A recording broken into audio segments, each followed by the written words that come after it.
So basically, page 257, as I was just saying, I highlighted this and then I made a note of this one sentence being Mark's kind of manifesto or the message that's at the core of this book. And he writes, the shift can only be achieved through vast numbers of people understanding deeply the methods, such as those outlined in this book, that are being used against us, which is why communicating this information is essential to human freedom. Now, it's really interesting that that comes at about the halfway mark in the book. And then he expands very much on that idea in the last two chapters at the very end, which are wholly dedicated to fleshing out that idea. But I think it's powerful, one sentence, because it's largely encapsulates why I've decided to start making videos and talking about the books that I have and the knowledge in them, to put it on the record and to preserve it and to send it forward and to maybe put some books and pieces of evidence on people's radar that they don't already know about. So I had originally intended to have a 10-minute video, and this is kind of going way too long. So I'm overshooting a little bit, so I'm going to wrap things up now. But basically, this is a really easy to read book that I would say is like, it's kind of like the glasses in the film They Live. If you don't know what I mean by that, then this reading this book is kind of like seeing through an optical illusion and then not being able to unsee the secret hidden message or picture, if that makes sense. There's so many different breadcrumbs in this book that you can follow and you can verify. So one of the things that I loved about Mark's book is that he wrote at the beginning, don't believe anything that I write in this book, check it out and verify it for yourself. That's always a great sign of someone who cares about the truth and is trying to share messages and information and knowledge and wisdom that you shouldn't have to believe or take on faith or assume is correct.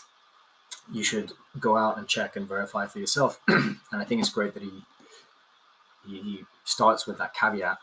Then the other great thing is after each chapter, he pulls together a bunch of resources.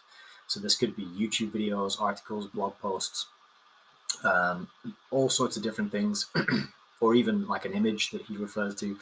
So then you can get online and do some detective work and check out the thing that he's talking about. Does it exist? Is it a real thing? What does it look like? And that's also fun, because it's not just the information that's in the book. It's all the other things and avenues that it can lead you to explore. One of the great takeaways I got was a website of a guy here in England called checktheevidence.com, and he's got a bunch of books which I'll probably buy and read at some point. There's also a creepy video made after David Bowie died, where some record exec was interviewed on Sky News, and this record exec looks uncannily like David Bowie. And they ask him, how do you feel about David Bowie's death? And he says, it feels like a part of me has died. And the interview continues, and nobody mentions that how strikingly similar this guy looks to David Bowie. Very interesting. I'd never seen that before. So lots of facts, lots of tidbits of information that are too numerous for me to go over here. I've already overshot my target of 10 minutes by a ways, and I didn't even get through half of the pages that I marked up to talk to you about. So it's packed, and this is just one of three, so I can't wait to read the other two. The other cool thing that he did in this book was, page 7, before the intro and after the contents, he announces Musical Truth 2, and he writes basically that there was so much research and information that he couldn't fit it all into this book. So before this was even released, he knew there'd be a second. And I think that's a really nice way to start a book, is like, before you've even read it, don't worry, because there's another one coming. So I'm looking forward to reading that second one. So that's Musical Truth by DJ Mark Devlin. His website is djmarkdevlin.com. Really nice guy. I went back and forth with him when I was ordering these because the postman did some silly things, and we thought the books had gone missing for a while, and he offered me a refund, but in the end they turned up, so I wasn't needed. But really, really nice guy. And doing excellent work. This came out in 2016, so it's pretty recent. yeah, so that's Musical Truth. Thank you for listening to me ramble on about a book I just read. So the last thing I wanted to do in this video is I'm going to try and keep up this momentum by reading a book and doing a video a week moving forward. So what I thought I would do is, after I've reviewed a book, I thought I would pick more books which branch off the book I've just read in some way, and then give the option to anyone who wants to pick what the next book is that I'm gonna go for from the three that I choose. So I'm kind of in control over it, but I'm hoping for some audience participation as well.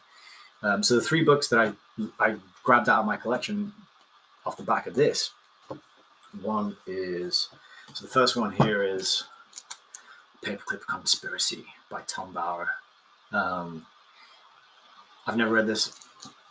I picked it up in a secondhand bookshop for £9.99, purely because I've heard of Operation Paperclip, and I knew it was a little known or little talked about area of history, and I thought that would be a good book to have to preserve it.